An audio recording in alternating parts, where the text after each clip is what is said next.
Why this should be China's nightmare. With China rising to become an ever greater threat to American dominance in the Pacific, the United States Air Force has started to rotate its premier long-range strike assets to the region as a counter to Beijing's increasing belligerence. Earlier this year, the Air Force deployed 3 Northrop Grumman B-2A Spirit stealth bombers to Joint Base Pearl Harbor-Hickam in Hawaii in order to demonstrate America's ability to hold any target on Earth at risk, including deep inside Chinese airspace. The B-2 Spirit's first deployment to Joint Base Pearl Harbor-Hickam highlights its strategic flexibility to project power from anywhere in the world. Maj. Gen.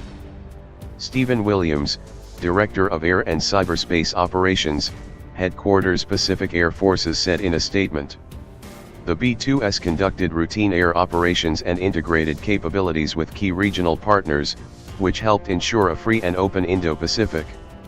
The U.S. routinely and visibly demonstrates commitment to our allies and partners through global employment and integration of our military forces. While in Hawaii from August 15 through September 27, the massive strategic bombers undertook integration exercises with the Hawaii Air National Guard's 199th Fighter Squadron, which flies the stealthy, high-flying Lockheed Martin F-22A Raptor air superiority fighter. When flying against heavily defended airspace, the Raptors escort the stealthy but comparatively slow and unmaneuverable bombers into enemy airspace. Working together, the Raptors and the B-2 would kick down the door for follow-on aircraft during an actual air campaign. It was exactly the sort of scenario that the B-2S and the F-22S practiced during the bombers' deployment to Hawaii. The training with the Hawaii Air National Guard was invaluable. Lt. Col. Nicholas Adcock, 393rd Bomber Squadron Commander, said. Together we refined and exercised multiple tactics that are crucial to the Indo-Pacific Command area of responsibility. The Air National Guard also played a key role in operating the B-2 aircraft. Like the 199th Fighter Squadron, which has an active component counterpart in the 19th Fighter Squadron with which it shares its F-22 aircraft and personnel, the Bomber Task Force is also what the Air Force calls a Total Force Integration Unit, which incorporates both active and reserve component personnel. The Bomber Task Force is a total force integration deployment, Adcock said.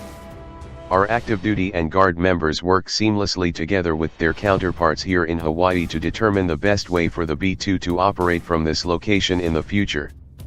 The Air Force is likely to increase its deployments of the B-2 and eventually the forthcoming Northrop Grumman B-21 Raider to Pearl Harbor and other bases in the region as China continues to solidify its anti-access/area denial, A2/AD, strategy.